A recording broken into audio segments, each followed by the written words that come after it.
Hey everyone, how you doing? Welcome to another tutorial. I am going to be showing you how to make one of the earliest forms of protection that man has ever created. These can be made of wood, wicker, leather, turtle shells, even cloth, and it can be taken into any shapes: ovals, figure eights, circles, squares. I am talking about the shield. Yes, the shield. The shield is probably the oldest form of protection that man ever created, and it's also universal. Every culture had some type of shield that they used, all the way from the ancient Sumerians, all the way to the northeastern tribes of North America. This was the protection that everyone used. So, with enough of that history lesson, let's get down to it. Alright, so first thing that you need to do is find out what type of wood you're going to use. I went down to my local lumber place, and I picked up a piece of plywood that is 3/4 in thickness. This is basically, give or take, how thick that most shields were about at the time. It is kind of a cheat though, because it is plywood, but technically it is not either, because the reason is that the Romans actually did use a type of plywood for their shields, but since I'm going for a medieval shield here, which was built by gluing planks together, then wrapping it in a thing of wet rawhide, which then shrank down to tying it. It is kind of like a cheat. It's kind of like, but overall though, unless you want to do that, I'm not going to do it. I'm just going to use a piece of plywood. If you want to see it, there is actually a video on YouTube called "The Weapons That Won Britain," and it's actually very interesting because it does go through the history about the Anglo-saxon shield, which is actually really cool. So, but back to the project. There's a couple of ways that you can make a circle. One is to make a template. I've done that. I actually used my spare tire. I put it on a piece of cardboard, circled it, and I had a perfect circle. The only problem with that though is that once you build the template is that size. I mean, you could probably move it around a little bit and proceed to increase the circle, but that's just going to be more of a pain, I think. The other way is the one way I've tried and I hate beyond all belief, because it just frustrates me out completely, is more or less getting a nail, put it in the center, tying a string, and then tying the string at the very end, and then putting a pencil or a pen at the end, on the other end, and then doing the complete circle. I've tried that. It never worked for me. It may work for you, but I'm just saying personally, I hate that. But a friend of mine by the name of Darren Green suggested, instead of using a string, use a piece of wood, which I did do, as you can see here. What I did was that I put a hole at the very end of this piece of wood here. All right, and then I proceeded to count out. I counted out by foot, and then drilled another hole in that piece. So what you do is that you put the piece of wood down, you find the center, you put a screw through the center, and at the end of that piece of wood, length of wood, and you get a pencil. All right, and stick the pencil in the hole, and then you proceed to go around in a circle, such as this. As you can see, I do come off the ends, but I'm gonna circle it. I'm gonna not worry about that. Alright? So now that I have the size I want, which is 2 feet by 2 feet, which is actually going to be a very large shield, surprisingly. I'm going to get my jigsaw. I'm going to cut it out, and then we are going to go on to talking about how to put a metal boss in the center.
you cut out the piece.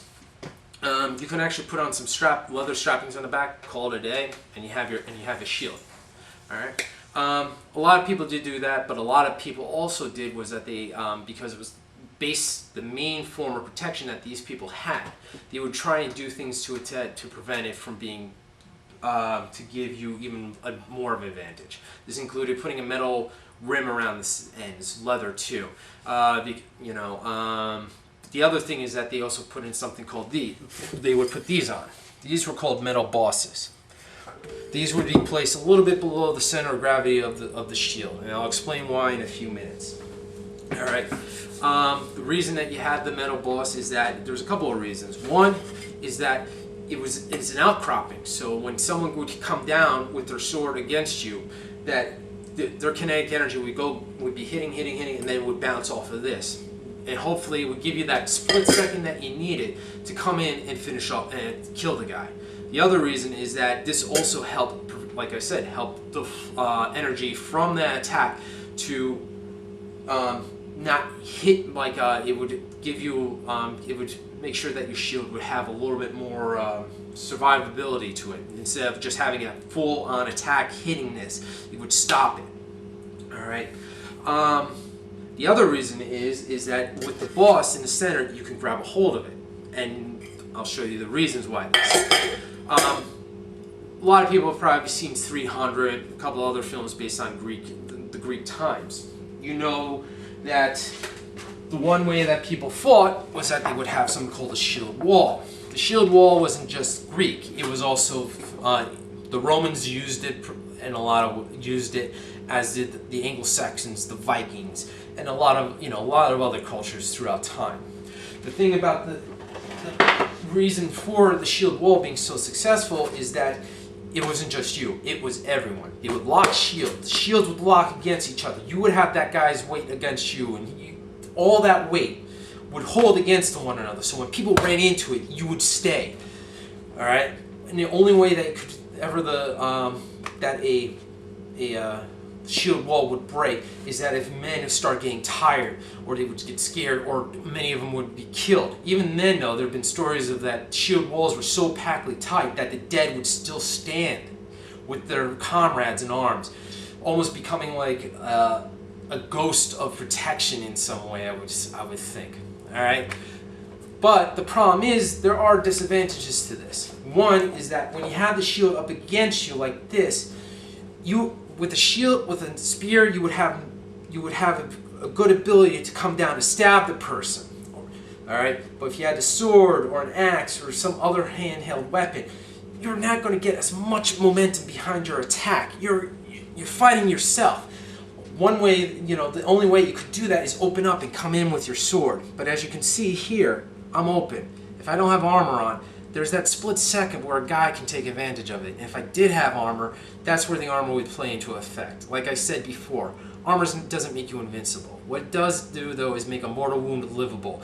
And those scratches and stuff that would hurt you later, like would cause you to slow down, wouldn't be there, because that's what that armor did. All right? But the other thing, too, is that in single combat, this is not the best way of fighting. Cultures like the Celts, also again the Anglo-Saxons, the Vikings, who believe single combat showed the bravery of the soldier. All right, was an integral part of their culture. All right. So what they did, though, was, this is the reason for it, is now with the boss I can hold it such as this. All right, and with this, when I'm in single combat, I can see where that sword is. I can block. I can come in with a punch with the thing. Consider it as the classical version of a pair of brass knuckles. All right. So you can block it like that. Come in. All right. But the other thing too is that with this, I can hold and I can come in like this and still have the protection of the shield, but I still have the momentum of the sword swing. Even though my arm is exposed, my chest is still protected. Now I can move around with the shield, and it'll be able to protect me no matter what I do, because I can move it with my body. I'm not having it against here and opening myself up as like this. All right. So that's the reason. Like I said, the shield, it can be used for many variations, and that's just a few of them. So with that, I'm going to just show you real quick where I got these bosses for my American viewers. Is that there's a place in Illinois, that called Cult of Athena.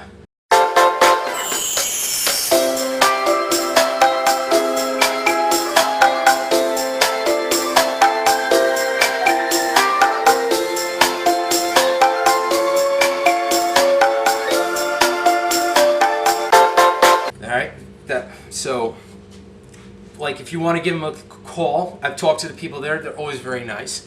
And also, the nice thing about these bosses too is that they're pretty cheap. They come in small, medium, and large. Small is below. It's actually below $20.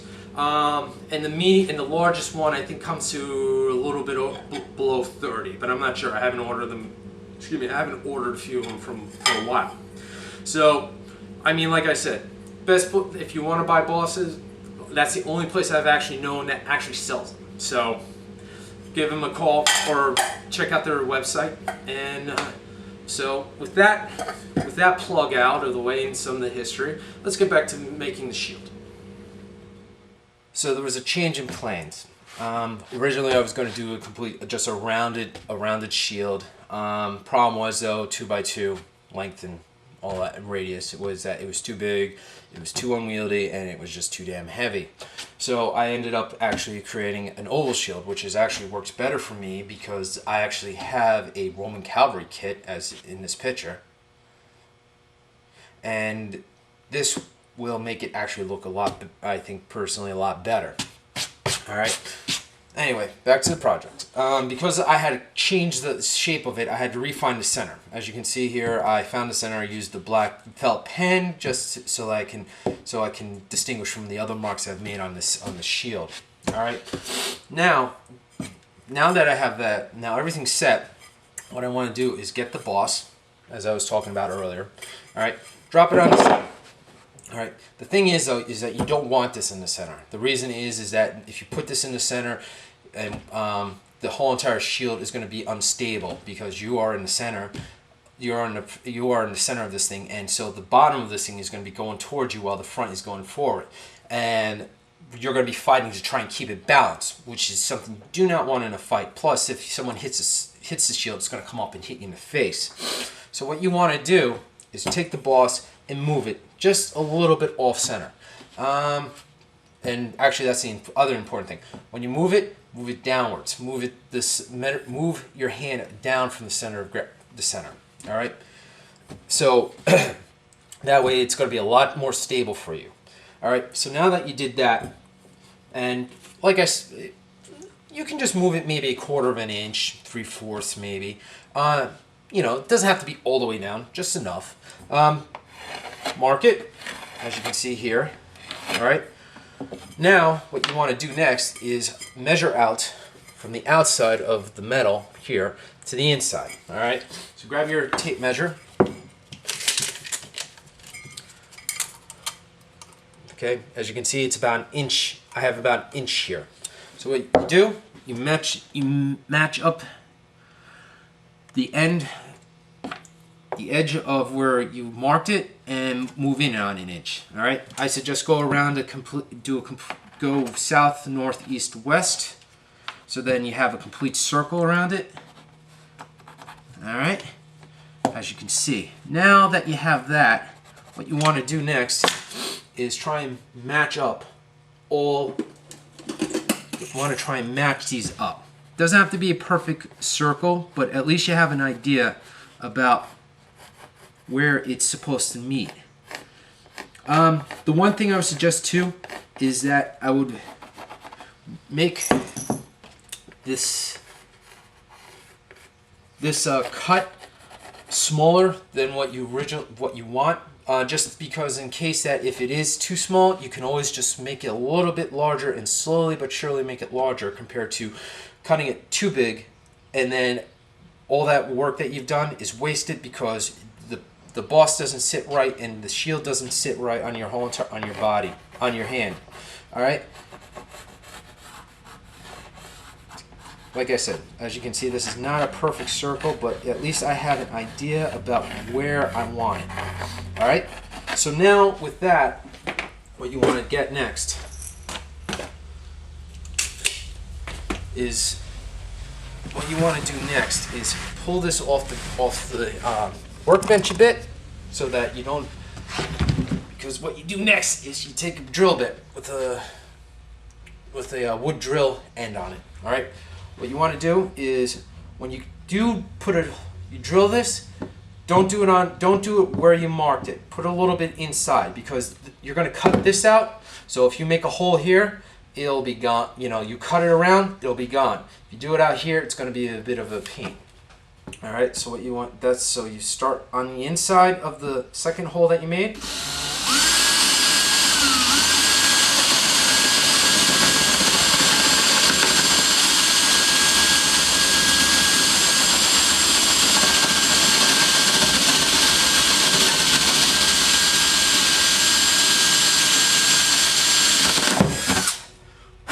Alright, now that you got your hole, what you want to get next is your jigsaw. And I should have gotten that out before I even started on this.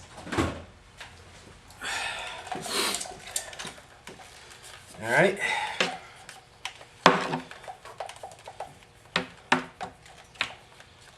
Okay, get your jigsaw, get your ear protection.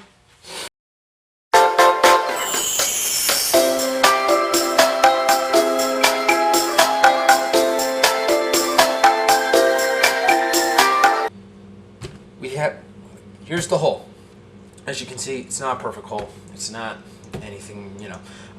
If you want to make a perfect hole, I suggest grab some sandpaper or a Dremel and just proceed to keep on. Make it until you're perfectly circular. I just suggest one thing now is just keep your eyes on it, because this is the make or break point. Like in a lot of these tutorials, there is a point where there's a point of no return, where you do something and either it succeeds or it makes the whole entire project completely useless and you have to start again. For a shield, this is the point, because if this does not fit on it, that means I can't use this. All right, so this is what you do. You drop it down and you see if this fits, and as I can see here, this looks like that there is wood underneath each place where I should be putting a nail or a bolt to hold this to it. All right. Now with that, now that I know that this is going to be good, I can continue onwards. Like one thing I could do is I could just paint this, put this on here, and put a handle in the back and call it a day. But I want to go a little further. I want to do it like they did, and that is to put a covering over it to give it more protection against the elements. So what I'm going to do is I actually did a couple of different shields from last year, actually, because I was going to actually do this tutorial last year, and there were just problems and I just abandoned it. But I did salvage some footage, and I'm going to be using that as to show you about the cloth and the procedure to put the cloth on it and some of the painting on it. All right. So on that note, I will give it to my younger self, and I'll see you back here to when we're going to put the handle on, put the grip on it. All right, so you have your shield cut out, got a hole for your boss. All right, as you can see, this is not the same shield that we were cutting out earlier. This was actually the original version I was going to do. It didn't work, so I had to redo it again. So, but I am going to use this to show you though how to cover a shield. A lot of people think that all you had to do was just stick a boss on, put some type of grip on the back, and you're ready to go. You can do that, but I'm just going to go a little extra here. In the ancient times, when you would build a shield, you wouldn't just have it just as a piece of wood. What you would do though is cover it with a thick type of cloth or leather, so that would give a little extra strength to it, and it could survive the environment. Because then you would paint the cloth or the leather so that it would become waterproof and watertight in a lot of ways. Since I'm not going to be spending a lot of money on using leather, I decided to go for the next best thing. I decided to use a bunch of my old denim jeans that I can't wear in public anymore because there's so many rips in them, and use that. So more or less, I sewed up a bunch of legs, as you can see, and this is going to be our covering. First thing you want to do when you want to do that is to just measure it out, and then make sure that the cloth is actually a little bit larger than the shield, because you want to go over it. So next thing you want to do is sew it, as you can see, like this. All right, and once you have the proper size that you want, get some spray adhesive, such as this, or glue, or rubber cement, or anything that you can think of that will make sure that it sticks. And then spray the outside of it. All right. You don't want to do the whole thing right off the bat, because it'll dry out before you can be completely finished. So once you do that, you raise it up, make sure that you have it over like that, and then just make sure it's tight. Okay. All right. Make sure that the whole thing is tight, like this. All right. Don't worry about the excess stuff in the back, because you can do a couple of different things. You can cut it all off and make it flush with the outside, or you can just cut it and make it circled from the inside, so that there's a little bit over it. All right. What you don't want is that when you're making it tight, you don't have any type of kind of like bends or anything like that. It's kind of like this, where it's kind of like such as that. What you want, so when you do this, go over it and make sure there's no air pockets of any type. Alright, so once you get that down, open up the vise. Make sure you don't make it super tight. Spin it around, lift it up, find a hole, drop it in.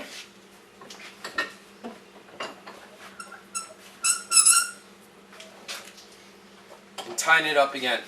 And then just from there, do the same exact thing. Alright, so the next portion of this project is to paint it. I'm going to go for a whitewash over it. It's kind of just like a house. You want to paint it so that it has protection. It also helps hide the fact that you're using denim and not like an authentic type of cloth. But I mean, to whitewash it first, and then you can put any colors over it. I would suggest primary colors such as reds, blues, greens. But that's your choice. I'm just, like I said, I'm just showing you the basics and everything like that. You can go crazy, you can put a smiley face on it for whatever. So I'm using Berber white on this, not egg, so give it a little different type of look to it. So what you want to do, it's just like painting a house or a room, if you've ever done that, and you just put it on there. If it looks like it's bleeding through, if they can still see it's denim, put a second coat on it. But I've found that usually if I just put one coat on it, it's usually more than it's sufficient.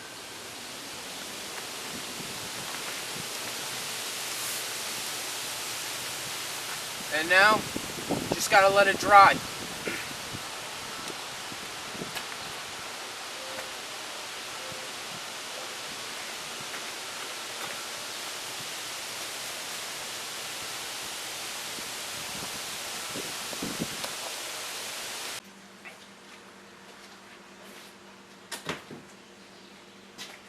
Alright, so I let it sit, let it dry.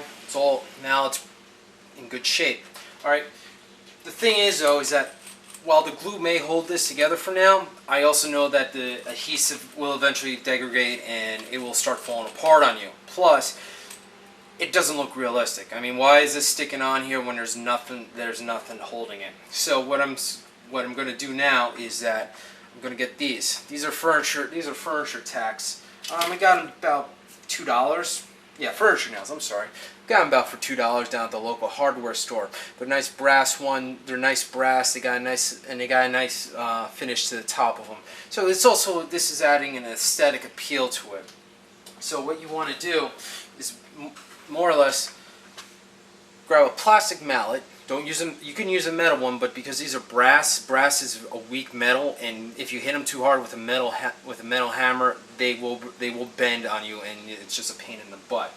So what you want to do though is find a spot you like, kind of push it in a little bit, so you don't have to be holding on to it because they're very small. And just give it a couple of good hammer hits.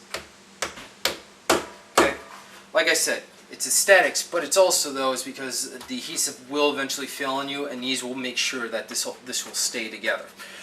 Basically, what the reason for the adhesive is just to make sure that you can keep it tight, and then you can do a couple of things. Mainly paint it, and then you can put on the nice little tacks or nails, whatever you want to use.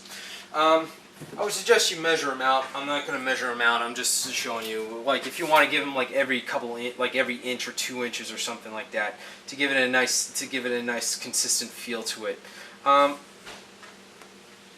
So what you want to do is push it in a little. Like I said, this is going to be a little pain in the butt. So what you want to do is, so you want to do that, and you want to. And just go around. You know, you don't have to use nails. You can use other things. So,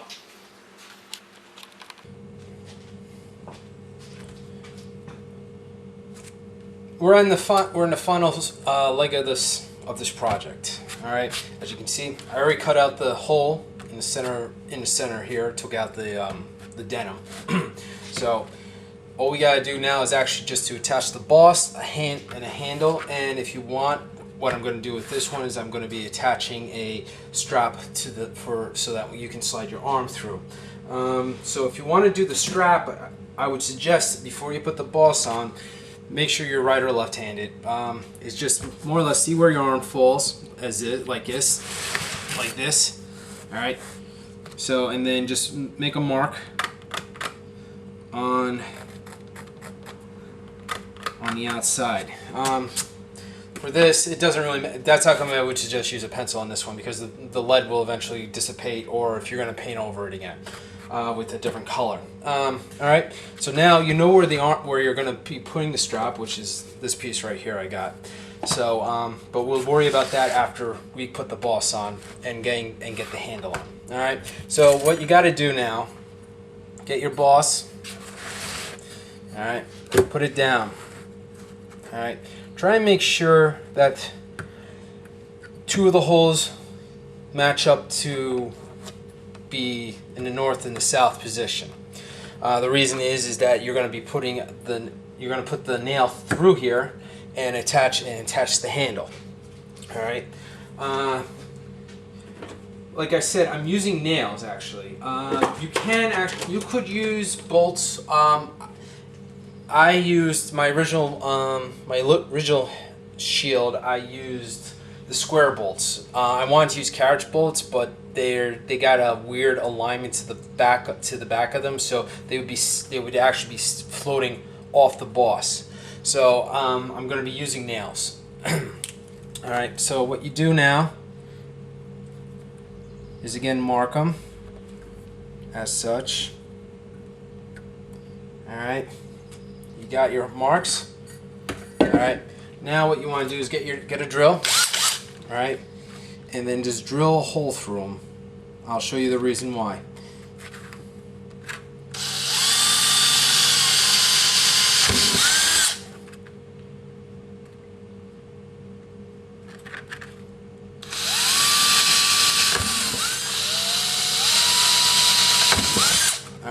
The reason I'm drilling the holes is that you could use the nails and you could just use a hammer and nail them through.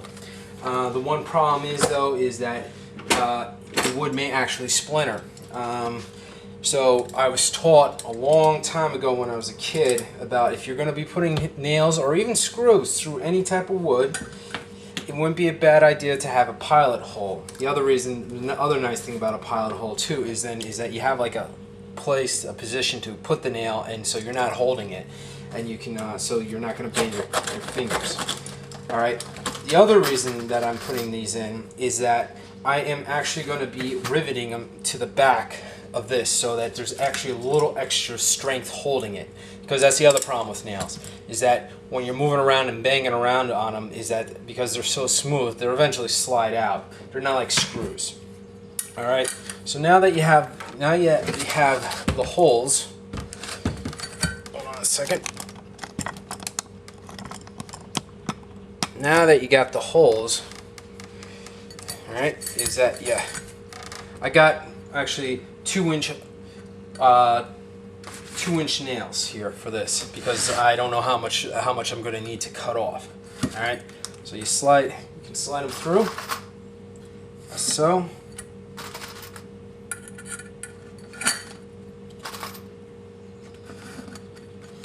All right. So now that the boss is attached to the back, all right. Now you got your nails. All right. Oh, I missed one. My bad.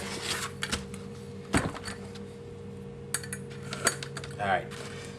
Okay, now that you got the nails in, what you want to do next is get your grip.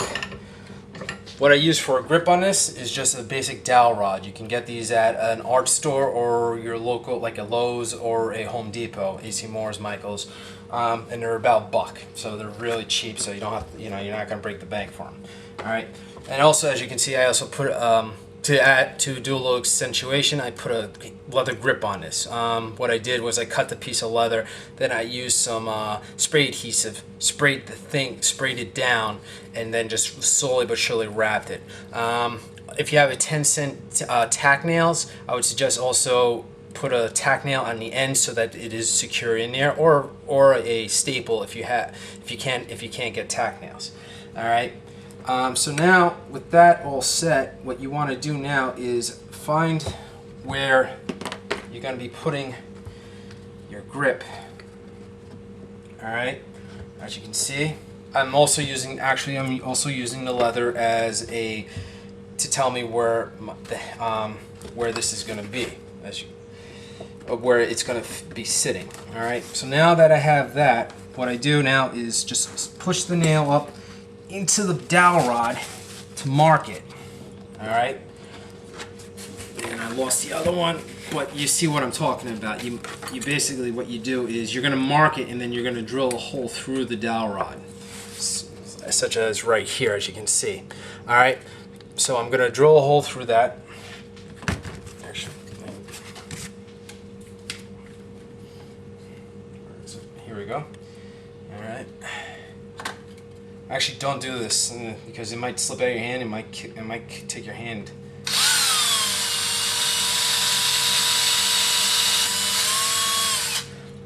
All right. Actually, now that I got that, what I need to do is put through the other hole. Okay. So now that I got that, where's the other nail?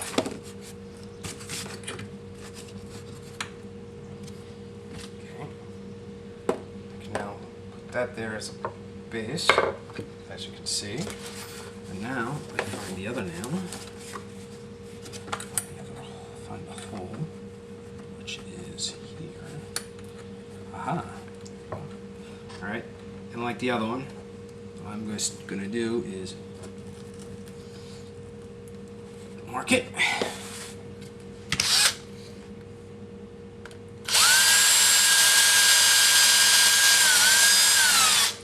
There you go. Okay. So now that we got these down, now you're going to ask, how the hell are we going to rivet this thing? Because the boss is bolt, and you can't really rivet unless you have a piece of metal underneath it to support it. Well, I'm going to set up the situation. I'll show you how to do that in a moment. All right. So we'll be right back. And as you can see, this is how we're going to do it. I open up my vise as far as I can get it. And I place the boss in the center here. One thing here is do not tighten it. You want to keep it kind of lax on it, because if you tighten it, it's just going to rise up and you won't get a good riveting position. All right. So now that we have that set up, people that have already seen a bunch of my videos know that how to rivet because I've shown it a dozen times over. So if you want to skip this, by all means. For people that haven't, this is how I do it. So what you do, put down a couple brass washers, get a pair of cutters, cut off the ends of the nails. Watch your eyes because they're going to be it's going to shoot out all over the place. All right, you want to get them as flush as you can with the washers. All right. So once you have that, what you do next is get a 7-ounce tack hammer and some ear protection. All right, and then you're just going to slowly but surely do a round around the edges of the washer so that the washer won't pop out, because unlike metal, soft materials, organic materials do bounce. So what you want to do is just to make so you just got to make sure that you mushroom it out enough so that when you finally do start hammering it to really secure everything, that the washer is not going to bounce anywhere. All right, so get your ear protection on.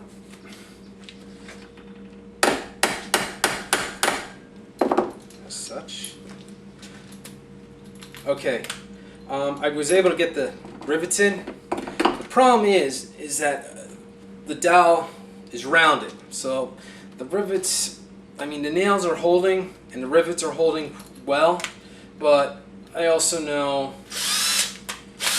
it may not. So I actually learned this a little cheat too when I originally did my first one of my first shields, and that is this: is that you want to go to the very top, put a little hole in each end. All right. Once you do that,